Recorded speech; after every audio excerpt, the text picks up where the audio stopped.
Pada kesempatan yang terakhir ini, saya diminta oleh Lajnah untuk menyampaikan masalah pemuda.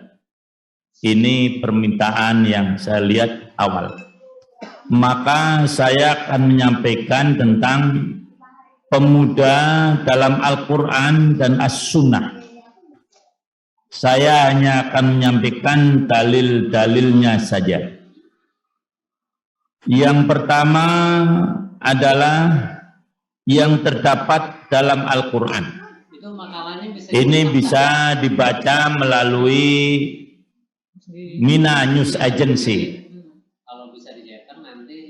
Dalam Al-Quran ada 5 ayat atau 4 ayat yang berhubungan langsung dengan kata pemuda. Yang pertama yang terdapat dalam surah Yusuf, di mana Allah Subhanahu wa taala berfirman, A'udzu billahi minasyaitonir rajim.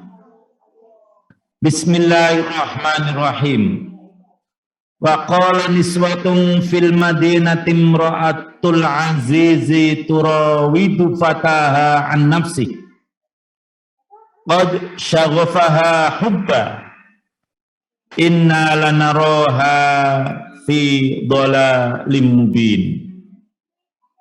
Yang artinya, dan perempuan-perempuan di kota, maksudnya di Mesir, berkata, istri Al-Aziz menggoda dan merayu.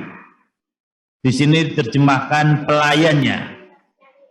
Maksudnya adalah pemuda yang tinggal di rumah Al-Aziz yang bernama siapa para Ikhwan? Yusuf. Pelayannya benar-benar membuat mabuk cinta. Bahasa Al-Quran indah sekali. Mabuk cinta dibahasakan dengan qad syaghafaha hubba. Mabuk cinta atau cinta kepayang kepada Nabi Yusuf yang masih muda. Kami pasti memandang dia dalam kesesatan yang nyata. Jadi ketika mendengar berita-berita itu, para wanita di Mesir menganggap ini perempuan yang tidak benar. Masa merayu pelayannya? Padahal dia istri Al-Aziz. Dan terdengar lagi pelayannya tidak mau. Kemudian diceritakan oleh ayat-ayat yang sesudahnya. Ketika dia, istri Al-Aziz, yang menurut cerita-cerita Israeliat namanya Zaliha atau Zulaikha, dia, istri Al-Aziz tadi, mengundang perempuan-perempuan yang menggunjing dia untuk melihat langsung siapa pemuda itu. Maka diadakanlah pesta yang kita semuanya tahu ceritanya. Kemudian mereka diberi pisau satu-satu, sudah tentu dengan buahnya. Kemudian Yusuf diminta keluar. Begitu Yusuf keluar, ternyata mereka pun punya keinginan seperti Zalikha tadi, ingin menggoda Nabi Yusuf juga. Dalam hati kecil di dalam kitab-kitab tarikh disebutkan, kamu baru melihat Pelayan saya sekali saja sudah mabuk kepayang, baru melihat sekali, apalagi saya yang sudah bergaul dengan dia bertahun-tahun. Maka akhirnya mereka mengakui memang Nabi Yusuf itu kegantengannya tidak bisa dibandingkan dengan yang lain. Akhirnya mereka sambil mengupas buah yang disediakan sampai tidak terasa tangannya teriris. Bayangkan tuh para ikhwan, tangannya teriris tidak terasa. Akhirnya mereka berucap, mahada basyaru. Kalau ini mah bukan manusia lah, in hada illa malakum karim, ini mah malaikat lah. Baru sekali melihat, nah akhirnya pun mereka jatuh cinta juga kepada Nabi Yusuf.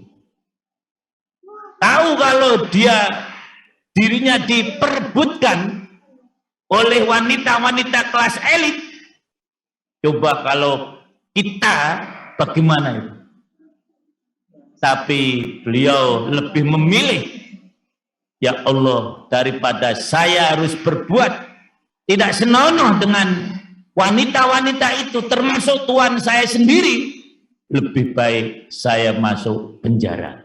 Nah, maka di sini saya komentari ayat ini dan seterusnya sampai ayat ke-33 memberi isyarat bahwa pemuda yang diharapkan Al-Quran adalah pemuda yang berani menolak kebatilan dan kemaksiatan. Sebagaimana ketika Nabi Yusuf yang masih muda diajak berbuat tidak senonoh oleh tuan putrinya dan perempuan Mesir lainnya. Inilah pemuda yang dikehendaki oleh Al-Quran. Tidak mau diajak berbuat tidak senonoh. Jangan sampai malah justru pemudanya yang mengajak berbuat tidak senonoh. Diajak saja tidak mau, apalagi sampai dia mengajak. Sanggup nggak ini pemuda-pemuda kita untuk bertindak semacam ini? Sanggup para ikhwan? Yang jawab malah yang tua-tuan. Ya, itu.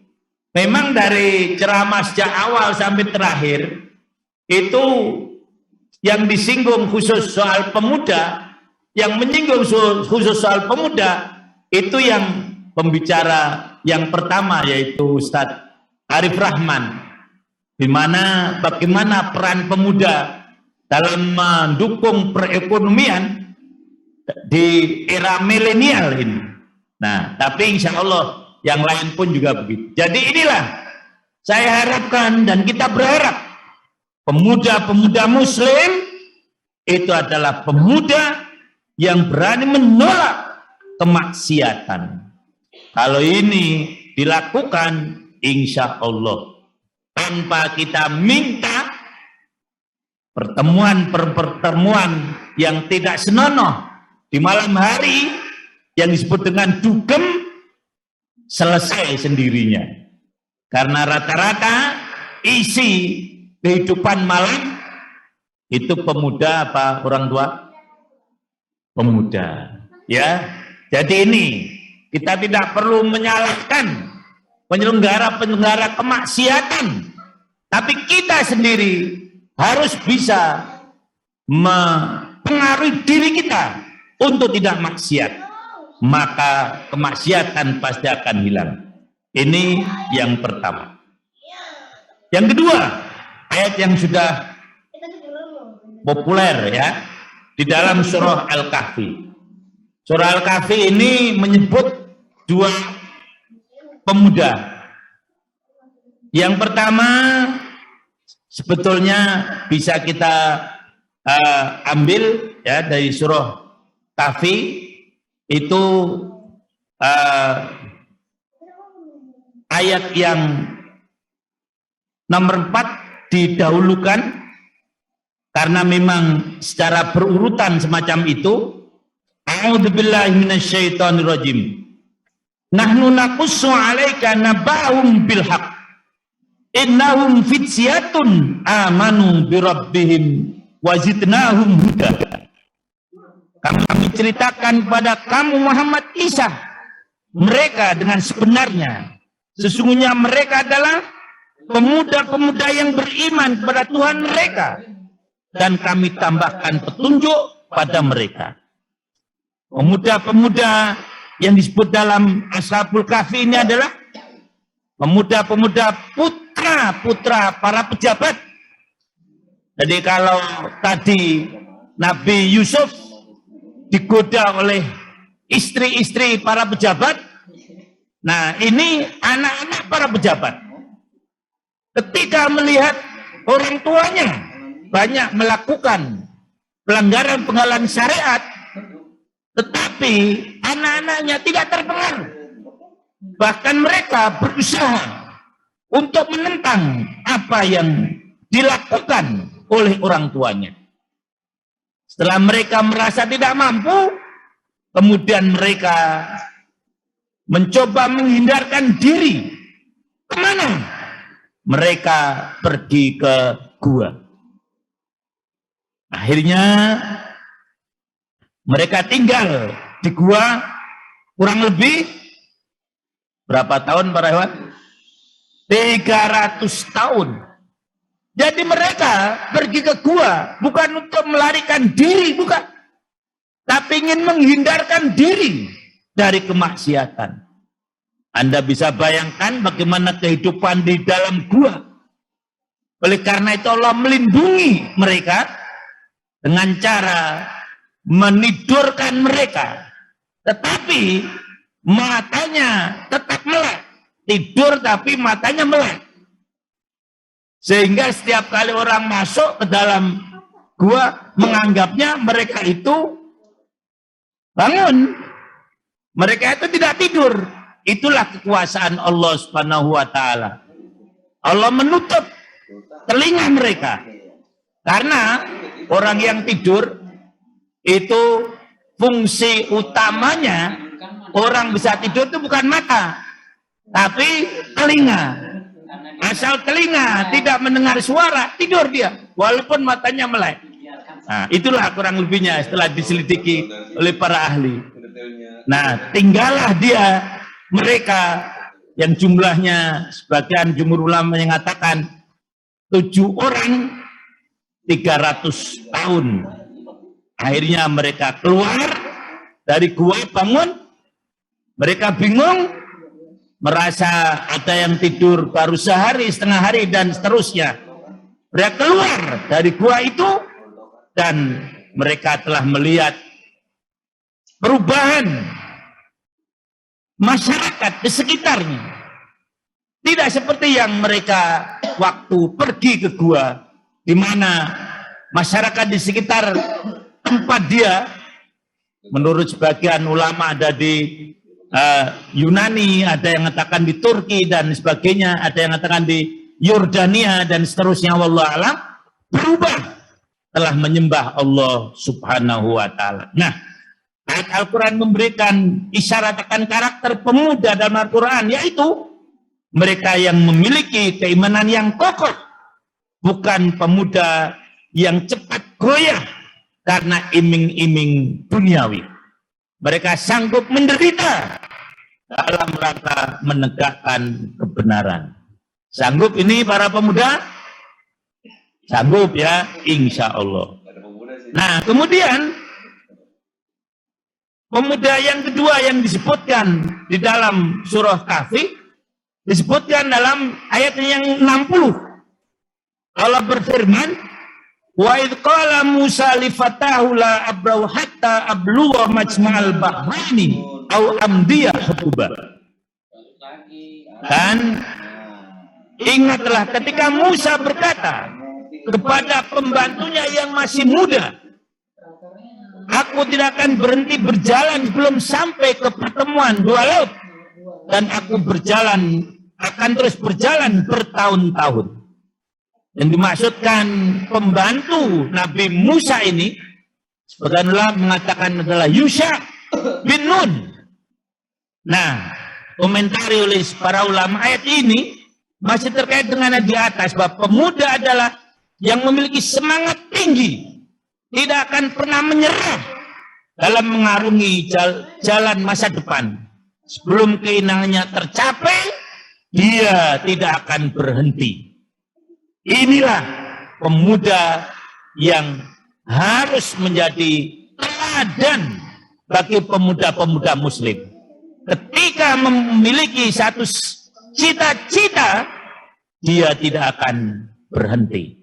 Walaupun untuk meraih cita-cita itu harus menempuh waktu yang sangat lama. Khutbah itu sebagian ulama mengatakan perjalanan 80 tahun. Oleh karena itu, jangan sampai kita menjadi pemuda yang cengeng, yang letih, hanya karena hambatan sedikit, kemudian mundur. Nah, yang terakhir adalah yang disebutkan oleh Allah di dalam surah Al-Anbiya, di mana Allah berfirman, a'udzubillahi minasyaitonirrajim, qalu sami'na fatayadkuruhum yuqalu lahu Ibrahim. Mereka yang lain berkata, kami mendengar ada seorang pemuda yang mencela berhala-berhala ini, namanya adalah Ibrahim. Ayat ini memberikan isyarat bahwa pemuda seharusnya menjadi seseorang yang pemberani dalam menumpas kebatilan dan menegakkan kebenaran. Sebagaimana pemuda Ibrahim yang berani menghancurkan berhala dan menunjukkan pada masyarakat pada kebenaran Tuhan. Tapi para ulama kemudian membahas ini berlaku pada masa Nabi Ibrahim. Dan sampai kita nanti keluar dari tempat ini, terus kita datangi berhala-berhala, kita hancurkan semua. Nah, wah, bisa nggak karuan semua ya. Tetapi yang kita ambil bukan soal penghancuran berhala, tetapi keberanian Nabi Ibrahim alaihissalam untuk menegakkan kebenaran. Dan itulah seharusnya yang dimiliki oleh pemuda. Itu yang terdapat dalam Al-Quran. Sementara yang terdapat dalam hadis as-sunnah, di sini saya sebutkan 10. Karena memang waktunya alhamdulillah tinggal 5 menit. Maka saya sebutkan satu saja ya. Mungkin para ikhwan jarang mendengar hadis ini. Hadis ini riwayat Imam Ahmad, di mana Rasulullah bersabda, "Ya'jabu rabbuka min syabin laisat lahu sabwah." Rabbmu kagum dengan pemuda yang tidak memiliki sabwah.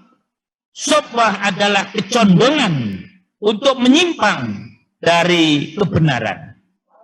Jadi yang menarik ya, ketika menyebutkan pemuda di dalam Al-Quran, Allah menggunakan fidyah. Fidyah ini pemuda belasan tahun. Kalau syab, ini pemuda puluhan tahun. Jadi yang sudah berumur 20 tahun, 30 tahun, 35, itu namanya syabab. Tapi kalau belasan tahun, itu namanya fidyah. Nah, biasanya memang masa muda ini cenderung masa pencarian, kemudian terjadi pencimangan. Cara psikologis ini dianggap wajar. Oh ya, wong masih muda kok. Nah, jadi kalau sholat nggak bener ya, namanya masih muda. Taklim ya bener ya, namanya masih muda. Ya, jadi Kalau sholat subuhnya kesiangan, yang nggak apa-apa, nggak masih muda. Nah, bukan begitu. Nah, pemuda yang dikagumi oleh Allah, pemuda yang tadi, yang tidak punya kecondongan untuk menyimpang. Walaupun dia pemuda, taklim tetap rajin. Nah. Walaupun dia pemuda, sholat subuh tetap rajin. Walaupun dia pemuda, sholat tahajud tetap rajin. Walaupun dia pemuda, saum Senin Kemisnya tetap rajin. Walaupun dia pemuda, sholat jamaahnya tetap rajin. Inilah yang dia laisat lahu sabwah, yang tidak ada kecenderungan untuk menyimpang. Yang terakhir, para ikhwan semuanya, saya sebutkan hadis yang sudah sangat terkenal, ya. Hanya latar belakangnya biasanya tidak disebutkan, yaitu hadis yang ke-9. Ini sebagai penutup. Alqamah, salah seorang sahabat Ibnu Mas'ud bercerita, aku berjalan bersama Abdullah bin Mas'ud. Kemudian dia bertemu dengan Utsman bin Affan yang mengajak dia berbicara. Utsman bin Affan berkata kepada Abdullah bin Mas'ud, wahai Abu Abdurrahman, maukah engkau kami nikahkan dengan seorang pemudi? Semoga dia bisa membangkitkan lagi memori-memori lamamu. Ini rupanya Abdullah bin Mas'ud, sahabat yang mulia ini, ditinggal mati oleh istrinya. Lama beberapa waktu menduda. Kemudian ditawari oleh Utsman bin Affan, mau nggak kamu nikah lagi, kurang lebih gitu, agar memori-memori lamamu terhadap wanita itu bisa bangkit lagi. Nah, Abdullah bin Mas'ud pun menanggapi, jika engkau mengatakan seperti itu, sesungguhnya Rasulullah Sallallahu Alaihi Wasallam pernah mengatakan kepada kami. Nah, ini asbab urutnya semacam itu. Ya ma'syarus syabab, man istata'a minkumul ba'a falyatazawwaj. Fa inna aghaddu lil basar wa ahsanu lil farj wa man lam yastati falyasum fa inna shauma lahu wijaun. Kalau kamu nawari saya, kurang lebih begitu. Saya ini sudah tua, sudah kasep lah. Kasep bahasa Jawa loh ya. Kalau kasep bahasa Sunda ya bagus ya. Nah, karena apa? Saya dengar yang dianjurkan untuk nikah itu sabab, kurang lebih begitu. Jadi kalau saya sih ya melihat keperluannya aja. Wong saya udah tua kok. Ini artinya apa? Mendorong para pemuda untuk apa? Menikah. Lah, yang tua-tua udah terlanjur lah. Jadi, nah begitu. Nah inilah asbab urut dari hadis ini. Artinya para muda segeralah nikah. Lah, jangan ditunda-tunda. Tetapi syaratnya kalau sudah punya ba'ah. Nah, ba'ah ini macam-macam penafsiran atau penjelasan para ulama. Ada yang mengatakan kemampuan seksual, ada kemampuan materi dan seterusnya. Yang jelas memang para pemuda jangan sampai menunda-nunda waktu pernikahan apabila memang sudah waktunya. Dan imam pesankan, pilihlah yang seakidah. Ini pesan utamanya, ya. Jangan sampai mencari pasangan yang berbeda akidah, apalagi berbeda agama. Seperti yang baru-baru ini viral ya para ikhwan semuanya. Karena apa? Pasangan kita adalah pakaian kita, ya. Jadi ini ketentuan dari Allah Subhanahu wa taala.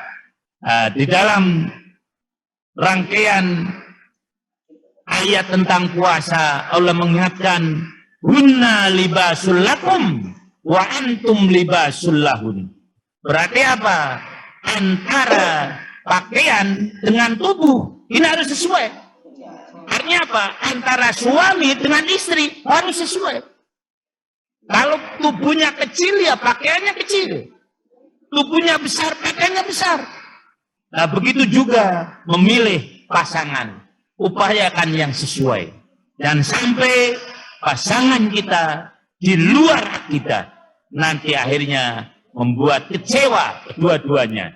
Pakaiannya, kalau toh boleh mengatakan kecewa karena ternyata badan yang akan dipasangi oleh pakaian tadi terlalu besar, sudah tentu dia tidak bisa masuk, sementara badannya pun begitu. Mas, pakaian ini kok jadi kecil, sesek istilahnya gitu. Nah, enggak pas, tidak cocok. Oleh karena itu, carilah pasangan yang cocok. Harapan saya adalah nikahlah yang sama-sama akidah, sehingga dapat lebih sesuai untuk mencapai tujuan pernikahan, yaitu sakinah, mawaddah, warahmah. Ini para ikhwan semuanya, mudah-mudahan ada manfaatnya. Sekali lagi, masa depan Islam ini, masa depan al-jamaah ini tergantung kepada siapa para ikhwan? Para pemudanya. Mudah-mudahan ada manfaatnya. Mohon maaf apabila ada hal yang kurang berkenan. Assalamualaikum warahmatullahi wabarakatuh.